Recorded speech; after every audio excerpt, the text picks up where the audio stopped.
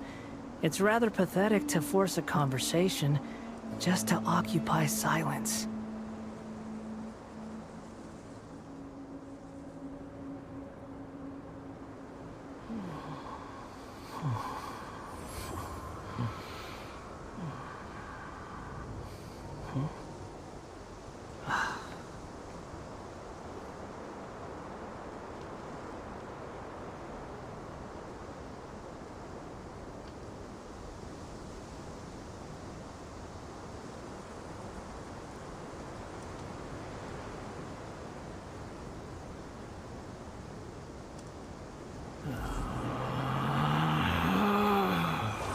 Relax.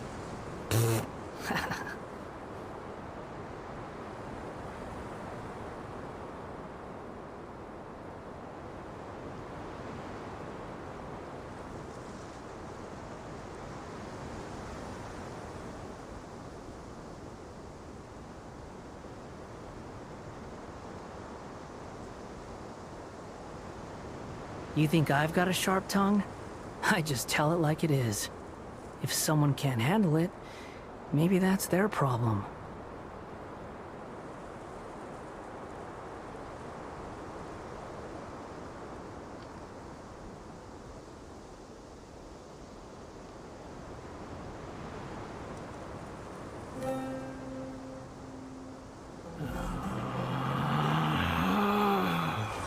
Relax.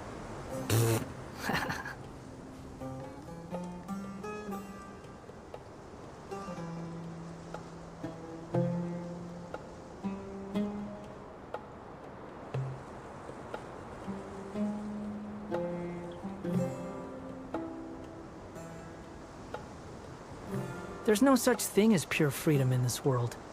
Even the wind cannot blow on forever.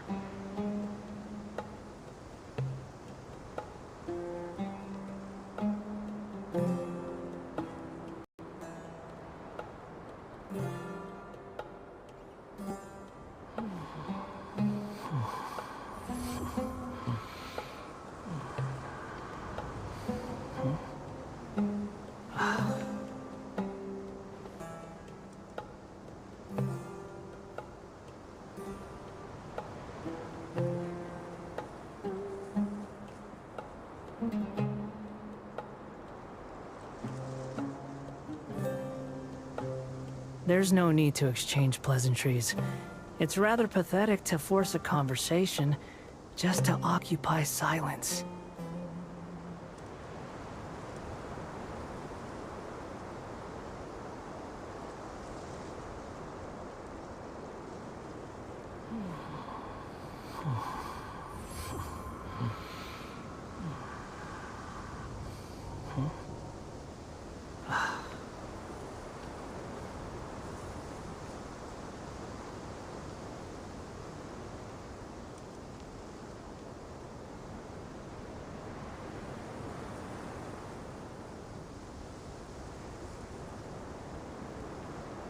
You think I've got a sharp tongue? I just tell it like it is. If someone can't handle it, maybe that's their problem.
There's no need to exchange pleasantries.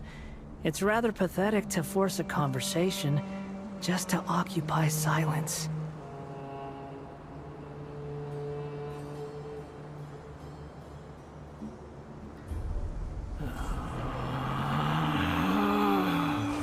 Relax.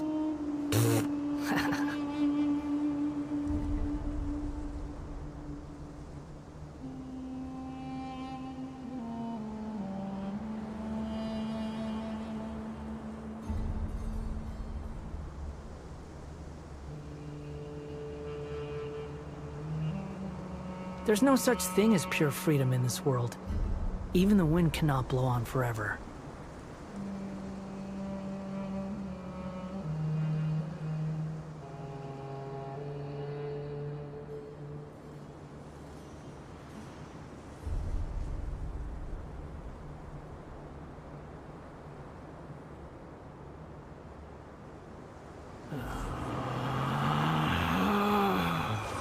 Relax.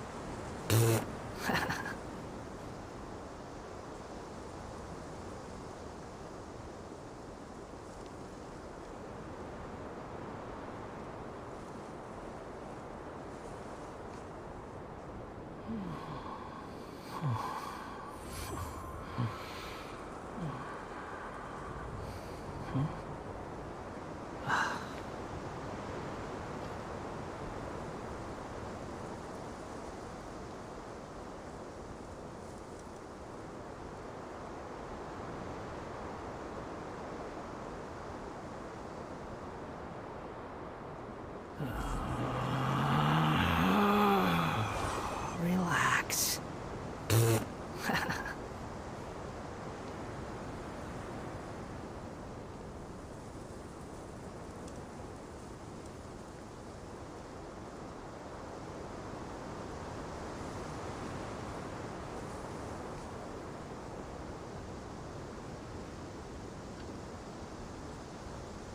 You think I've got a sharp tongue? I just tell it like it is. If someone can't handle it, maybe that's their problem.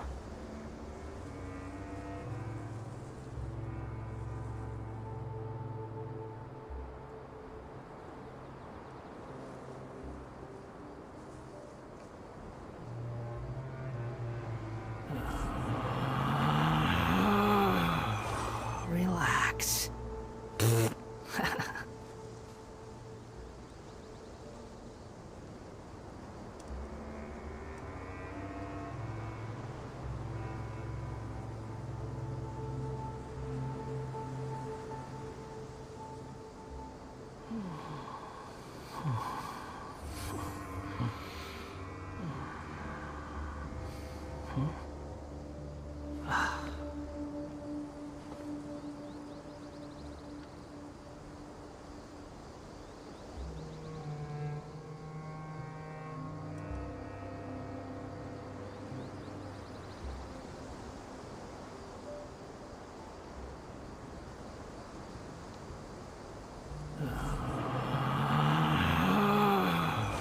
Relax.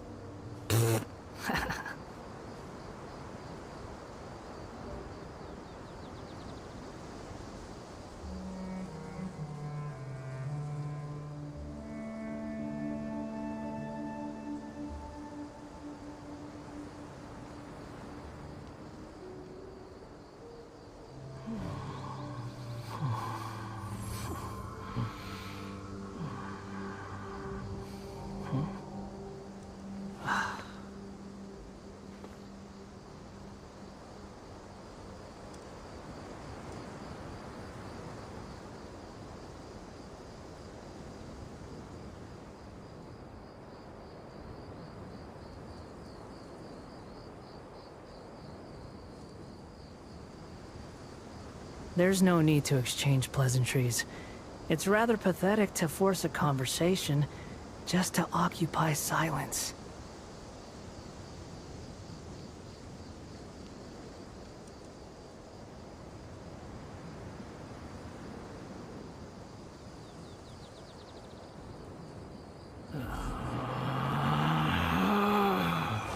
Relax.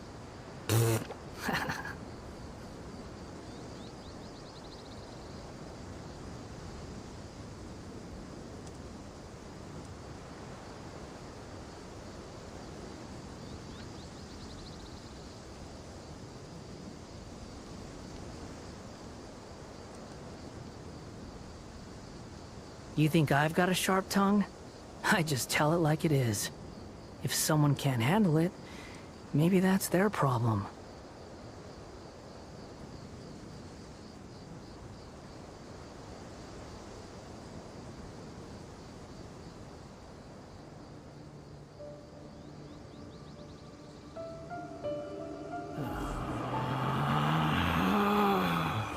Relax.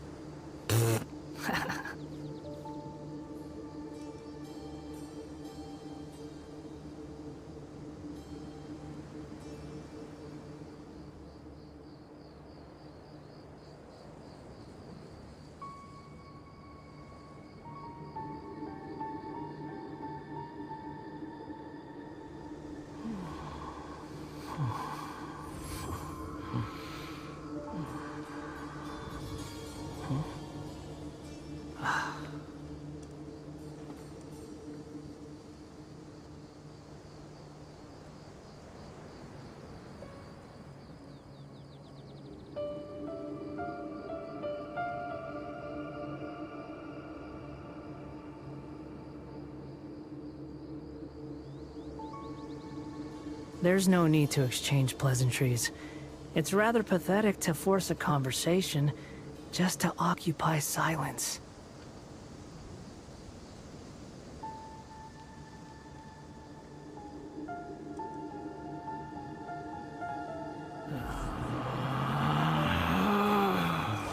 Relax.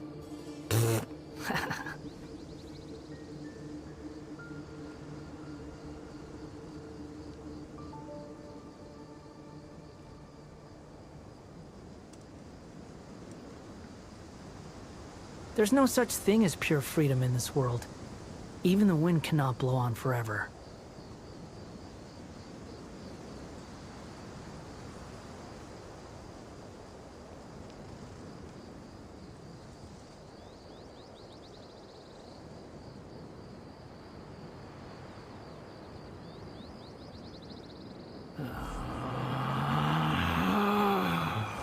Relax.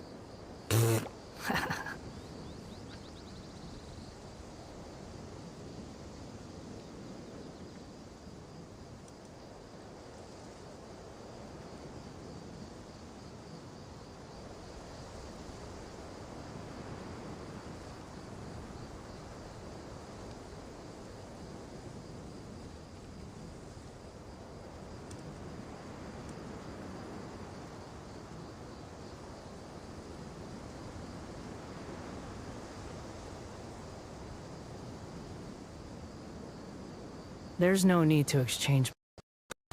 It's rather pathetic to force a conversation just to occupy silence.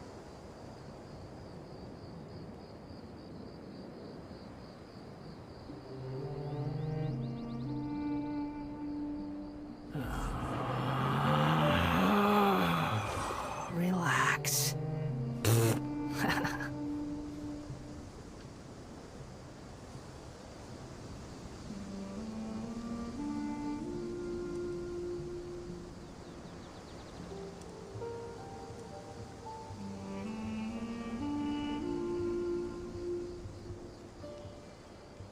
You think I've got a sharp tongue? I just tell it like it is. If someone can't handle it, maybe that's their problem.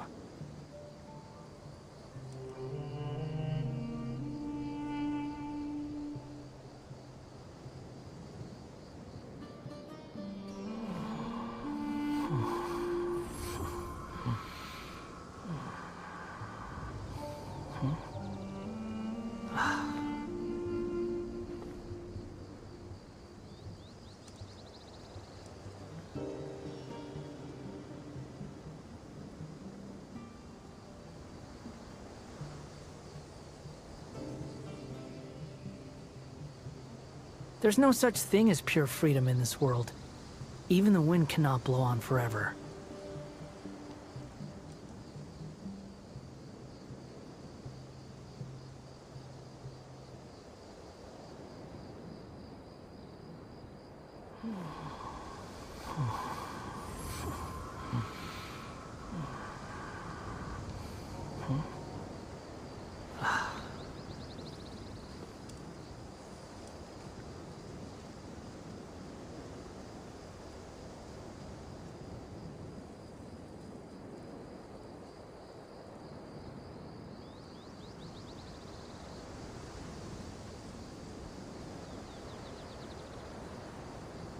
You think I've got a sharp tongue?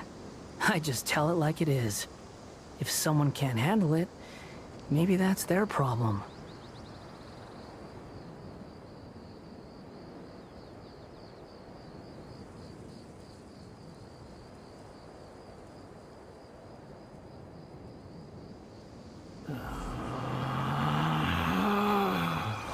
Relax. Relax.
Relax.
Come on, stop following me!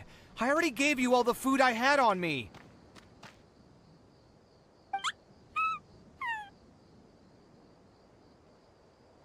You can cry all you want. I don't have any more food. All I have left is a half bottle of water, and I can't possibly give you that. Without water, traveling in the desert will be incredibly difficult, and I still need to find what I'm looking for. Merak, can you help me out here? Keep them away.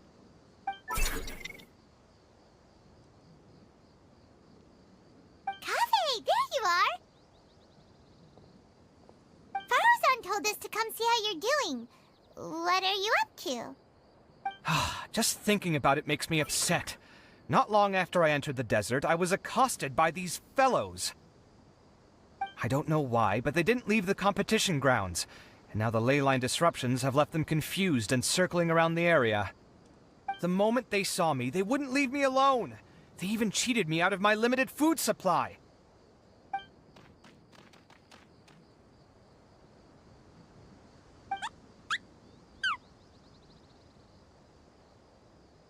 Hey, didn't I ask you to keep them away?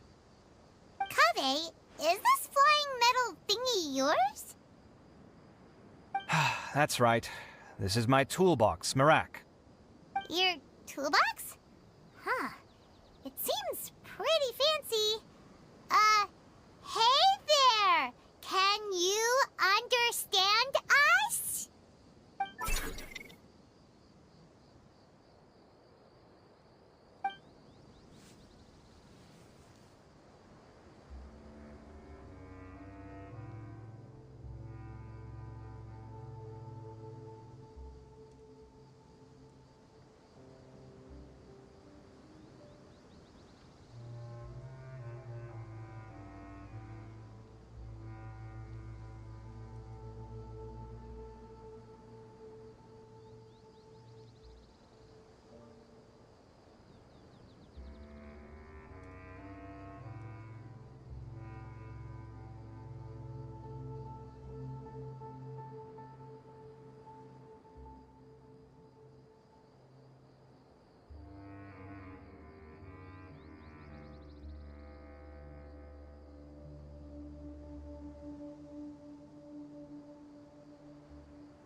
Sometimes I need to carry things when I go out, so it's handy to have a portable toolbox.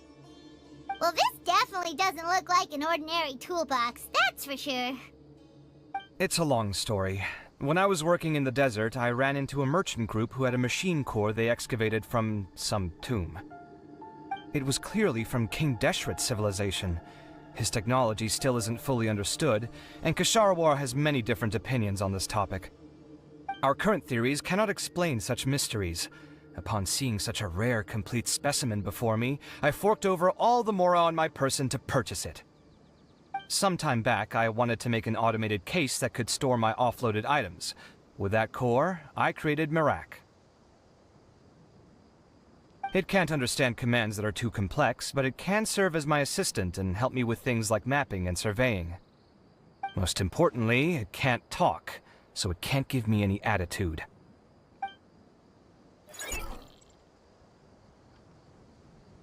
Oh, yes.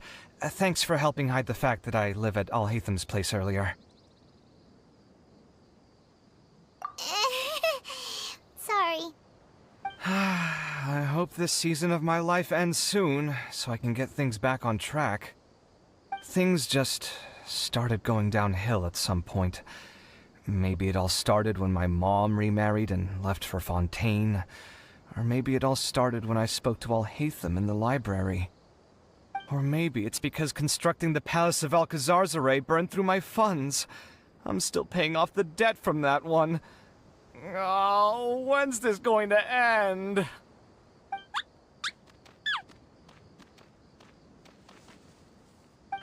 Now that I think about it, I guess we're all unlucky here. It's not like any of you asked to be trapped in a ley line disruption.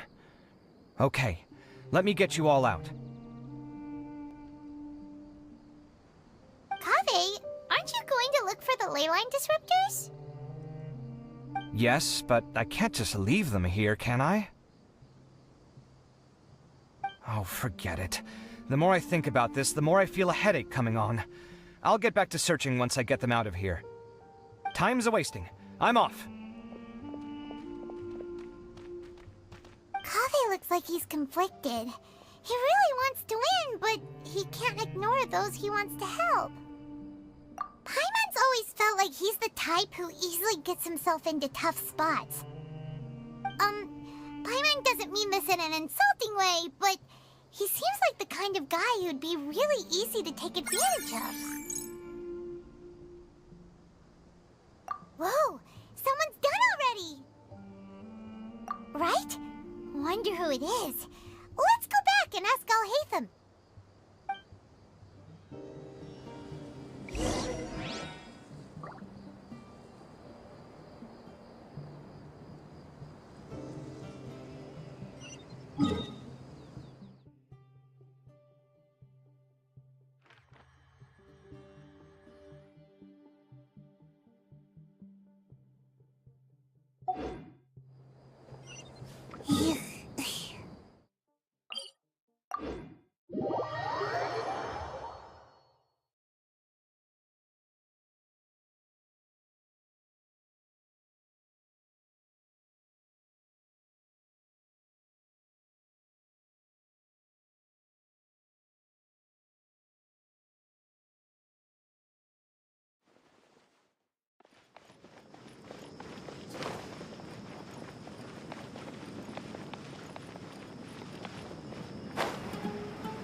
Verification complete.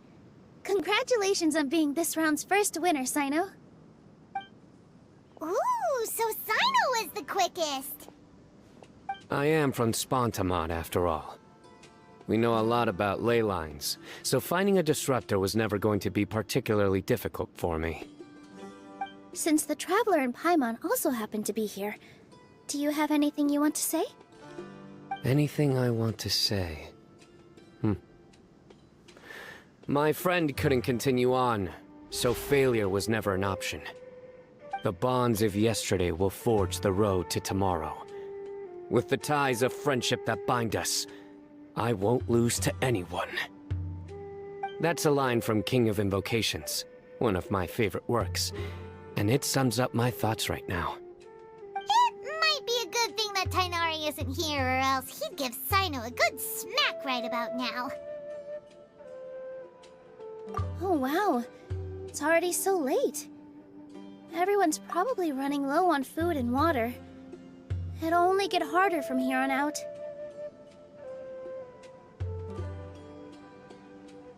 Something similar happened in King of Invocations. What a classic. Any thoughts on that, Alhaitham? I have no thoughts regarding King of Invocations. Milu obviously wasn't asking about that.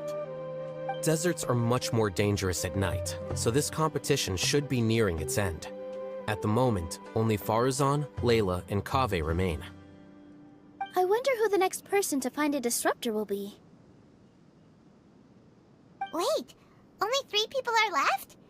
Tighnari forfeited, and Cyno's already done. What about Hat Guy?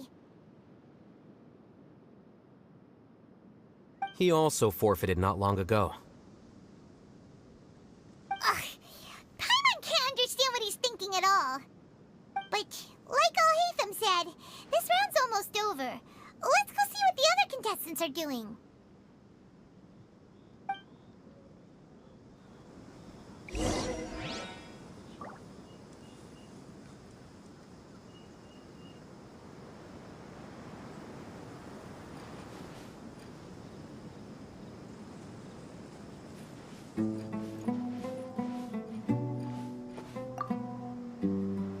Things are really heating up now. You can feel the contestants' passion too, can't you, Alhaitham? Compared to the abstraction of human emotions, the desert heat is easier to intuit. Tighnari made the right decision to forfeit.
Hello again. You know, it suddenly occurred to me that you guys have had to do a lot of running around this time. Don't you find it tiring? Well, in that case, let's take a short breather here. The desert's getting colder now that night's falling, and the wind can really sting your face because of all the sand in it. Has anyone finished this round yet? Cyno's already shut one down. Have you made any progress I circled the whole area, but I didn't find anything. But I did have the chance to think some more about that thing that was weighing on my mind, and I realized something.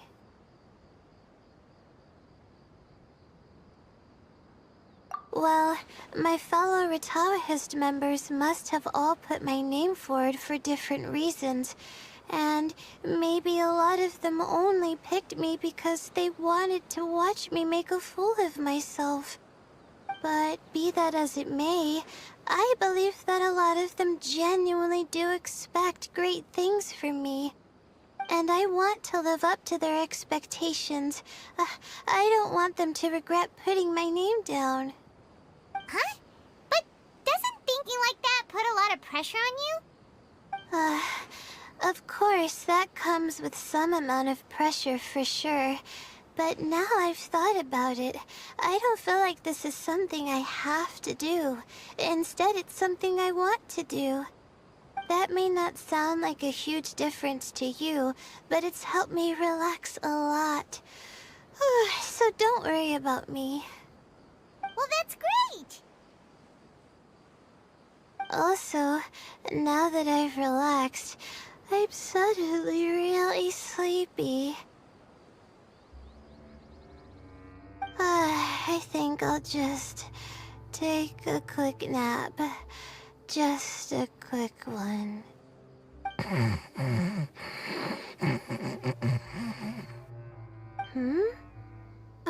But the competition isn't over yet. Oh, Layla. She's really a bundle of nerves, isn't she? Wait, you're...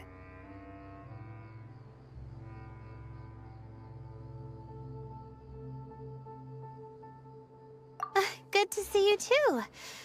Ooh, it's nice to be out. Feels like I've been cooped up inside for quite a while. Well, since I'm here, I guess I should help her finish this. What are we supposed to be doing here again?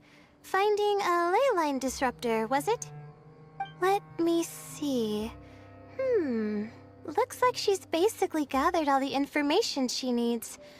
It won't take long to wrap this up. Come with me, you two.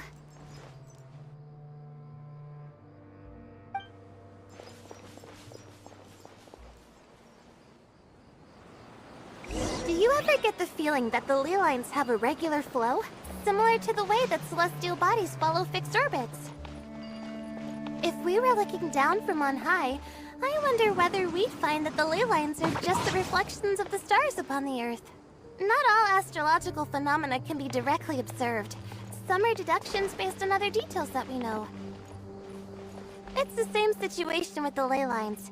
The parts of them that are hidden underground can be identified via elemental energy, sound, and other phenomena.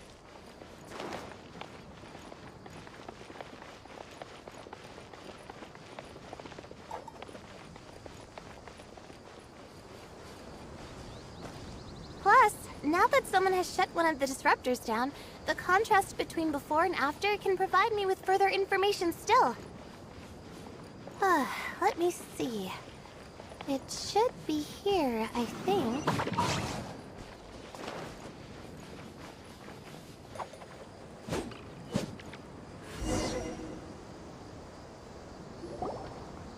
This should be it, right? I'll turn it off. That should restore the ley lines in the area to normal. Nice work! Again, I didn't do any of the real work. I'm just wrapping up. She'll probably wake up soon. No doubt she'll be a little disoriented at first, but once she's got her bearings, she'll go and report that she shut down this disruptor. Will you be staying here for a while? Or are you going to check on the other contestants? Oh, time to check our locator. Whoa, it looks like Kaveh and Faruzan are headed towards the same place! Perhaps they're about to find the last disruptor. Also, speaking of Kaveh, he's an interesting one. Huh?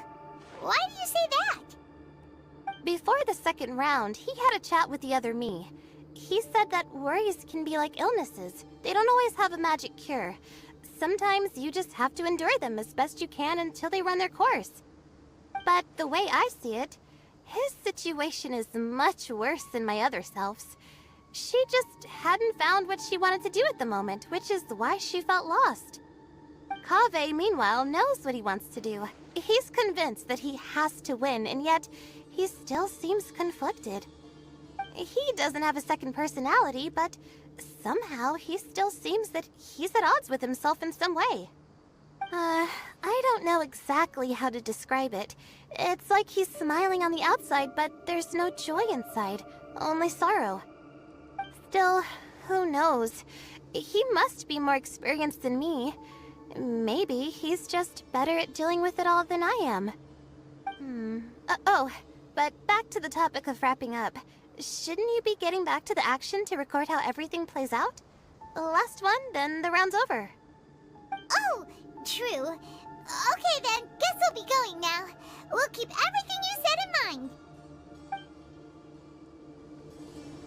Kaveh and Faruzan were super confident at the start, but it turned...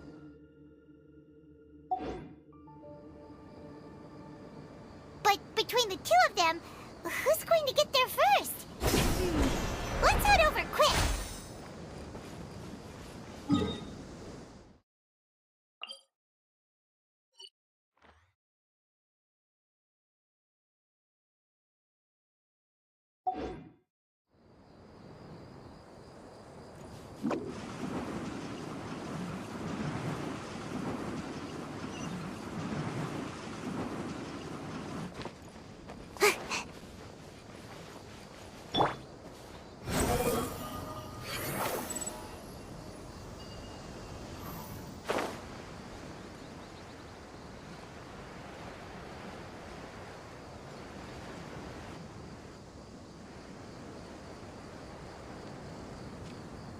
It should be around here.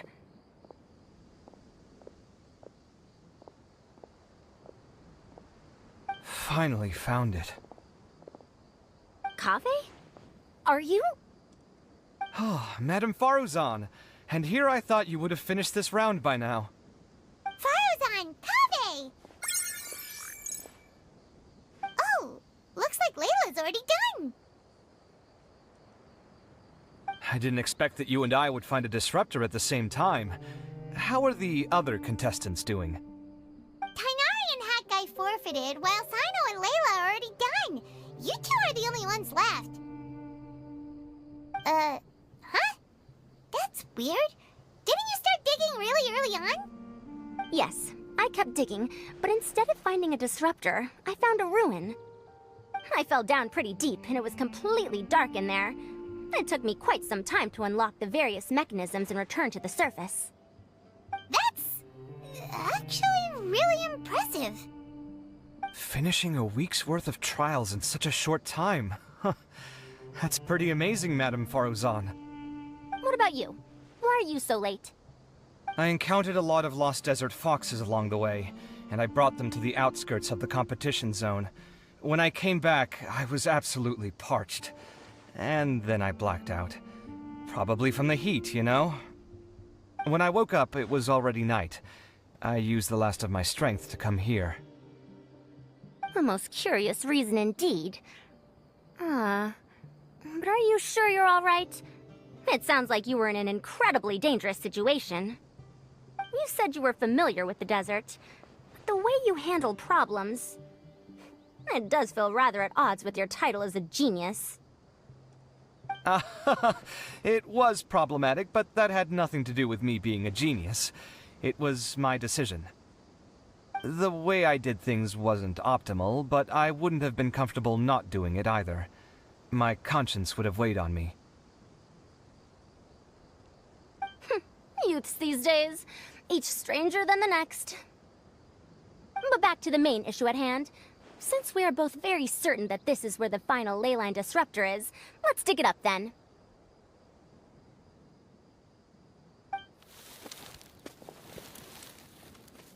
Well, this is indeed it. Of that there is no doubt. But how shall we count the score this time? What is it, youngster? You seem relieved. Oh, nothing. I was just thinking that this round's finally over. There shouldn't be any more innocent creatures getting wrapped up in danger. As for the points, I guess we can draw lots again later. I can't think of anything better. Alright, in that case, let's all head back to Aru Village. Paimon thinks you'll both need some water and rest.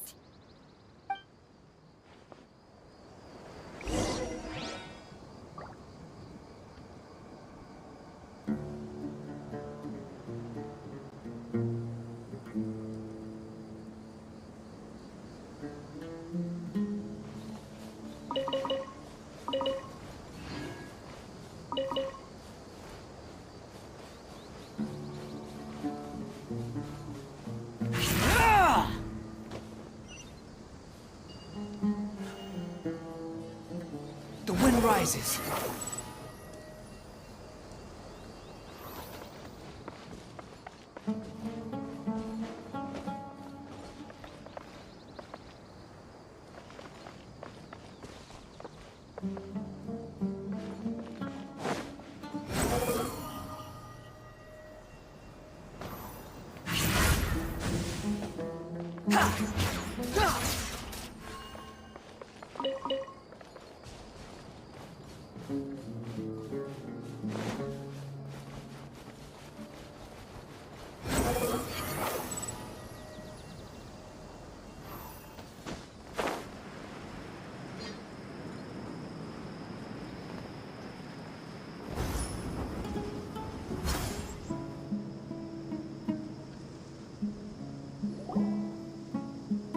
Looks like the second round is over. I wonder who is faster, Kaveh or Madame Farazan? Huh? Where's Madame Farazan? She went to get water. She'll be back shortly. We basically arrived at the same time, so we'd like to draw lots again. You get caught up in something so easily, like drawing lots. I'm not caught up in anything! Don't make it sound like I take pleasure in having bad luck! Really? Then should I say that you have a curious affinity for drawing lots?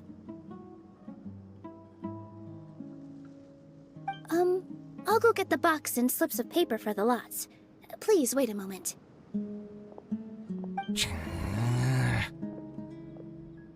Oh, here we go again.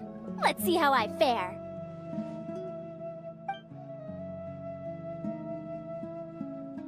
I got it! Did you see that? I won! Congratulations! Looks like Kaveh's luck's taking a turn for the better! Finally! After all this time! It looks like you've been rewarded for your tribulations in the desert. This round's points are yours.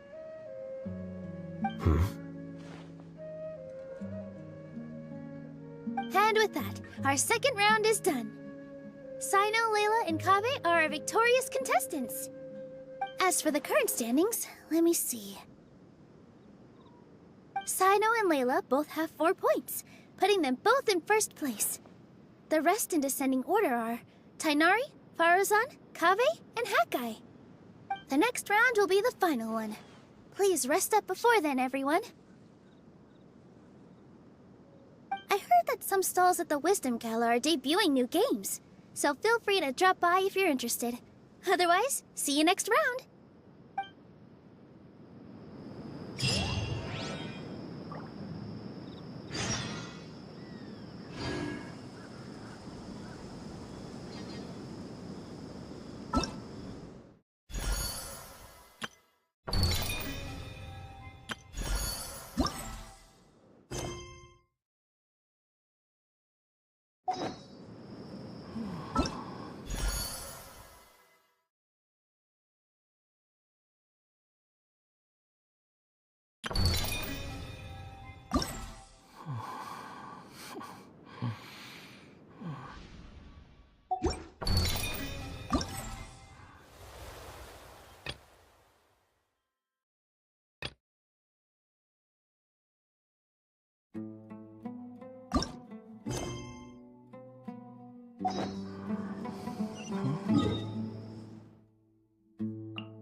in your mind this entire time?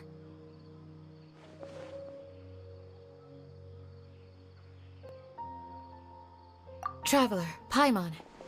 I finally found you. Finally? Did something happen? Don't you feel like there's something off about this year's Academia Extravaganza? When Candace and I were at the cafe earlier, we might have caught sight of some mercs on business. Thing is, they were disguised as tourists here to shop. But no disguise can mask the stench of blood. Just from their suspicious looks, I bet they do dirty work like kidnapping or assassinations. We eavesdropped on them for a while. Their target seems to be someone called Sachin. Sachin? Isn't that the person who Karina mentioned during the opening ceremony? He's apparently the sponsor behind the competition prizes and the Diadem of Knowledge, but he hasn't shown himself at all. Sounds like a rich person, all right. It makes sense now. The Eremites have been struggling to make ends meet recently, so a lot of groups have been doing private work that involves the rich. In their words, one gig sets you up for half a year. Just one job like this nets them enough mora to take it easy for a while.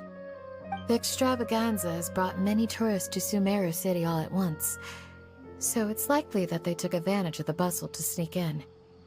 Dia and I wanted to directly capture them, but they were on guard and made some excuse to slip away. I would have tied him up if it wouldn't have caused a scene. Who's legally supposed to take care of this kind of thing? The Matra or the Corps of 30? If Sino were here, he'd definitely get involved. Why don't we head over to the Academia and tell Matra? Thanks a million, you two. Not at all. It was coincidence on our part as well. Yeah, don't sweat it. The Eremites' reputation is gonna get even worse if these scumbags succeed. But this is Sumeru City. Candace and I don't have as much freedom to act here, so we're leaving this in your hands. Should you require our aid, come find us at the cafe.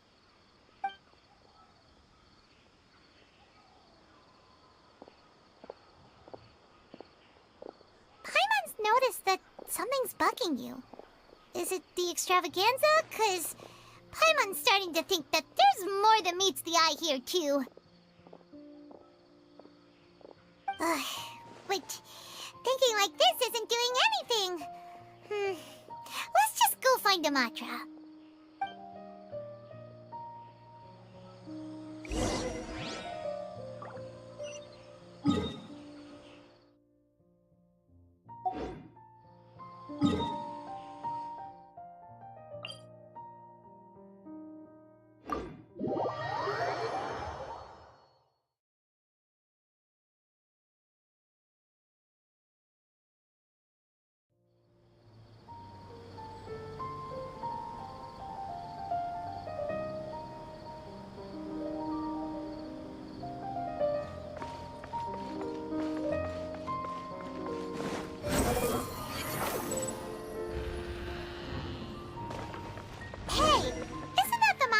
Investigated Siraj with? Arav, wasn't it? Let's go talk to him.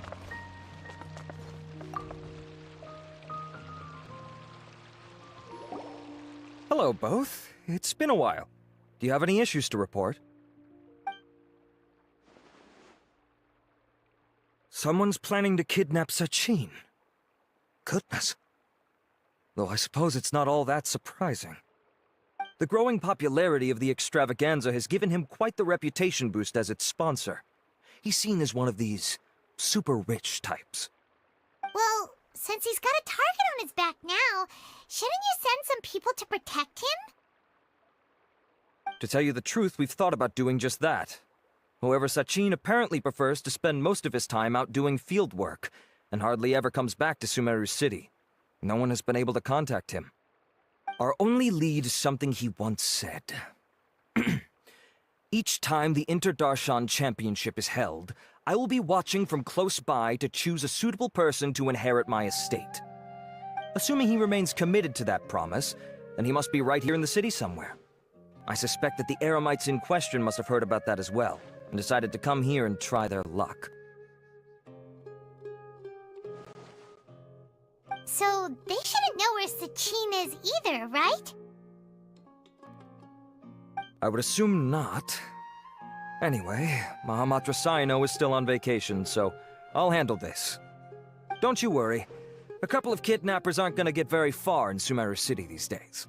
I have my ways of forcing them out into the open. All of that said, if you're interested in Sachin's story, why don't you try tracking him down as well? The sooner we ascertain his whereabouts, the quicker we can act to ensure his safety. I mean, you could task all the Matra and the whole Corps of 30 with someone's protection, but if the client doesn't show themselves, there's nothing we can do to help them. Fair point. Guess we should start searching for him too, but where should we start? None, I'm afraid. He's never committed any crimes or broken academic protocol, so we don't have a very detailed file on him. I've heard that Alhaitham has now stepped down from his post as acting Grand Sage and is back to being the scribe again. Maybe it's worth checking to see if he knows anything. Good idea! Okay, we'll head back to the extravaganza venue and see if we can find him.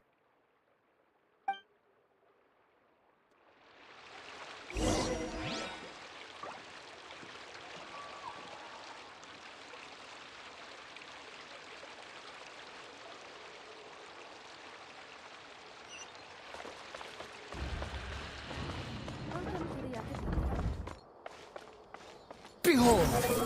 Search for it!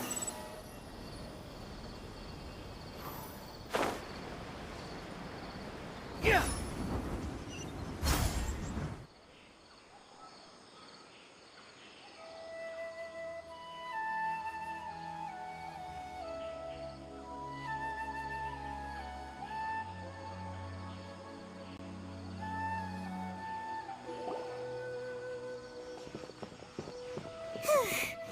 Hey, Nilu!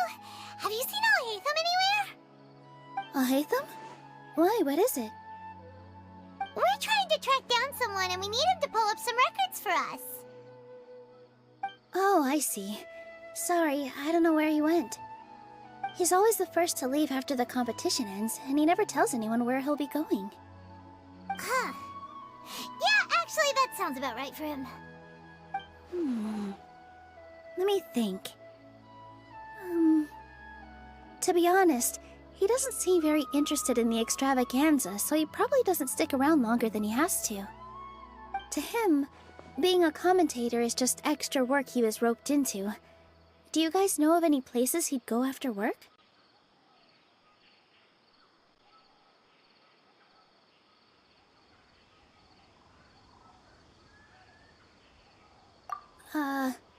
There's still one more round to go. Would he really go to a tavern in the middle of the competition? Oh, here's a thought. Maybe he just went straight home. Paimon remembers that his house isn't that far from here, so we might as well check it out.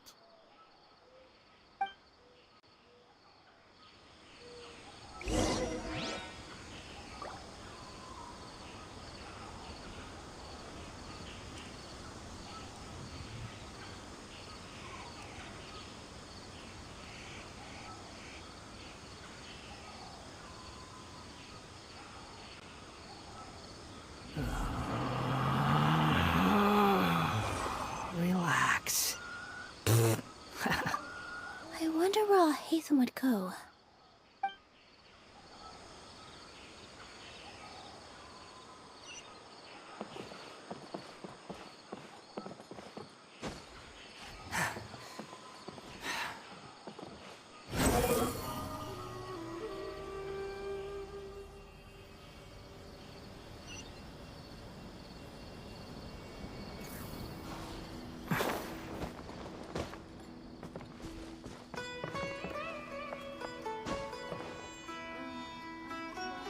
Squall and Fury!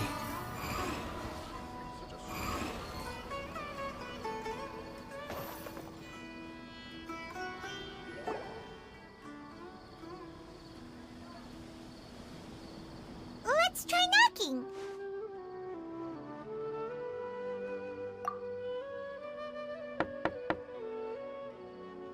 No answer? Maybe no one's home.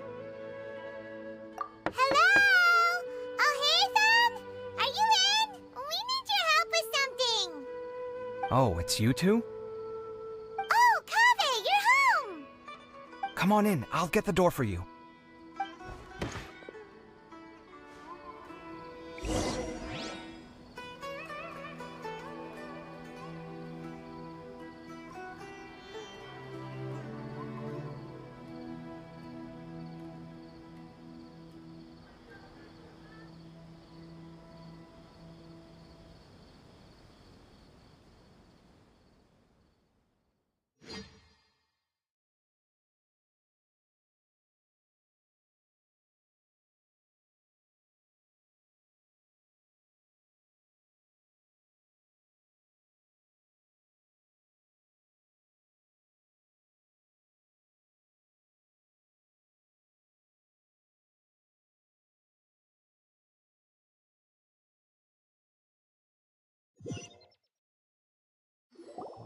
We didn't hear a peep when we first knocked. We thought no one was home. Well, I can't be too careful. If someone from the academia came here looking for Alhaitham, and I opened the door for them without thinking, before long the whole city would know that I'm living here. You're pretty conscientious about this, huh?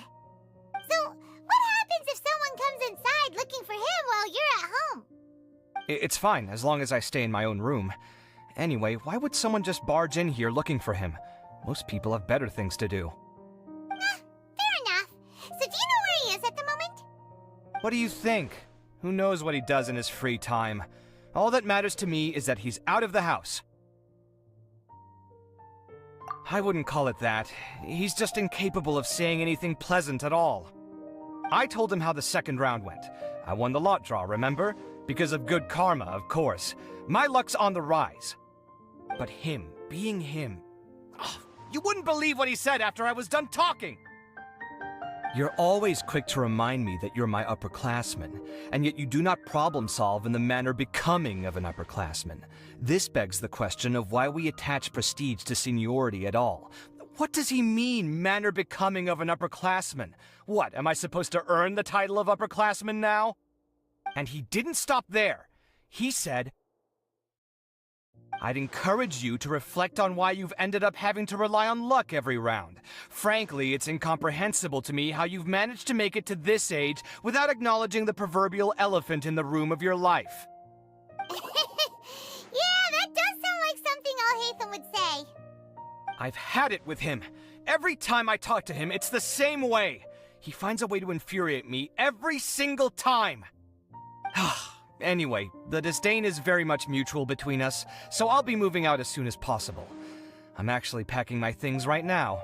He'll have to get used to doing his own cleaning and tidying from now on. See those perfectly hung paintings on the walls? They're coming with me too. If his life wasn't utterly devoid of artistic sensibility already, it certainly will be after today. Wait, you're moving out already?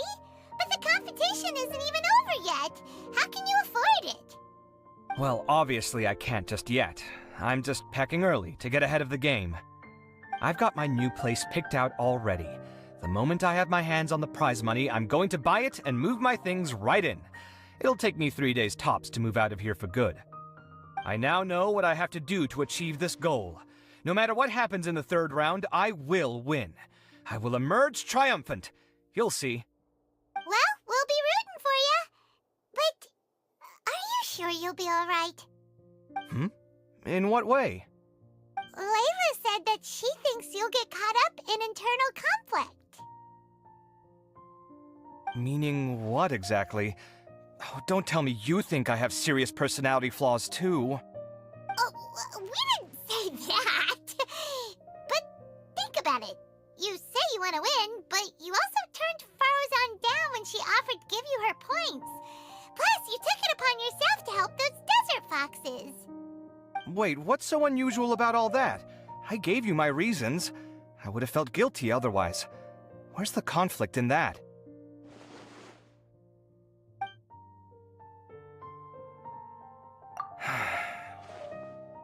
Well, when you put it like that, yes, why indeed? It's a good question. I guess it's just in my nature. Plus, if I just did nothing, then there'd be no escaping the blame if something bad came of it later down the line. But thinking like that all the time must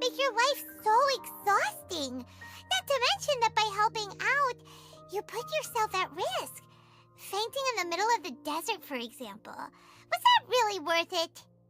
It's complicated. Look, let's maybe leave this conversation for another time. What was it you needed Alhaitham's help with, anyway?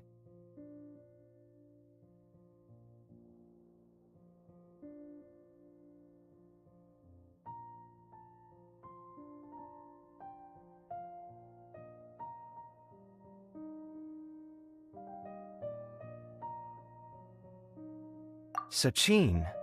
Huh. He did actually mention a Sachin recently. I remember he brought a few documents home that day.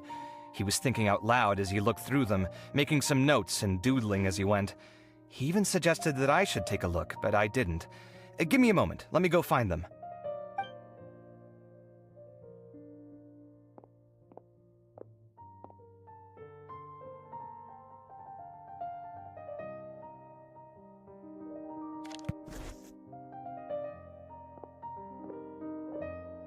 Ah, this is the one. Here, take it. You sure he'd be okay with this? With taking liberties? He's certainly okay with helping himself to my beer whenever he pleases. And anyway, he did ask me if I wanted to read his notes. I didn't see the point at the time, so he just left them on the side. He doesn't leave documents lying around unless he's okay with other people reading them. It's fine, I promise. Cool, if you say so. Okay, let's see what he's got on Sachin.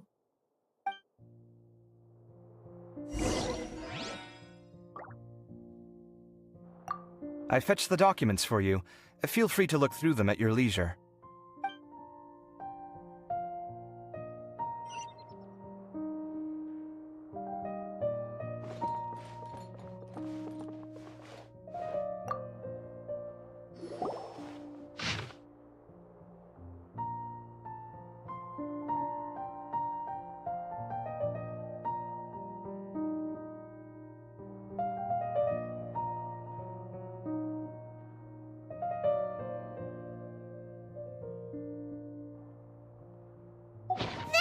A lot of information. Paimon's getting a headache. So, to sum up, Sachin put the academia in charge of managing his estate and went off to do research, right? He even said that if he really liked one of the contestants, he wouldn't just give them a reward, but his entire estate as well.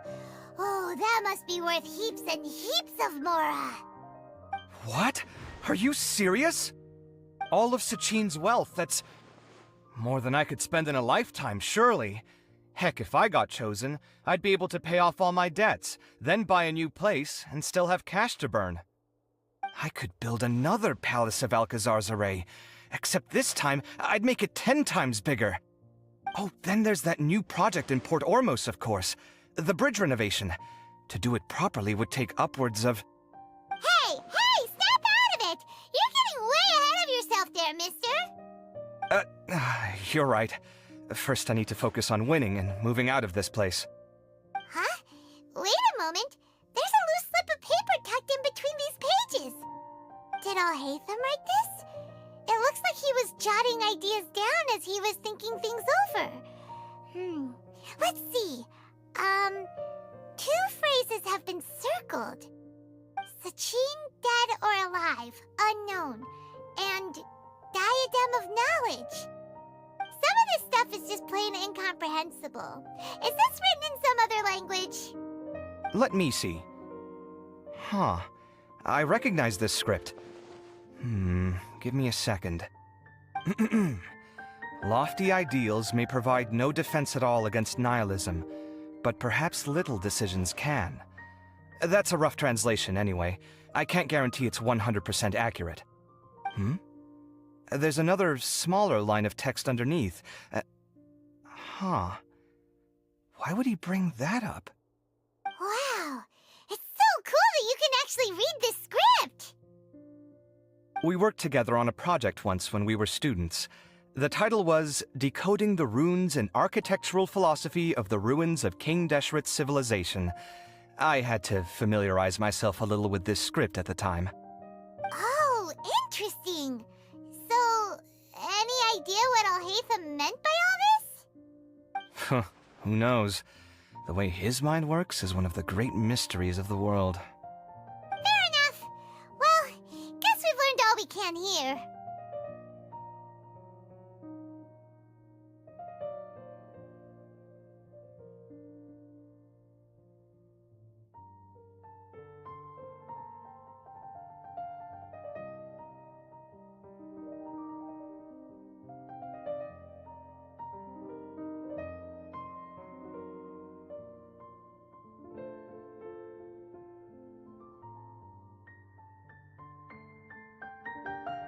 Yeah, he better catch those crooks.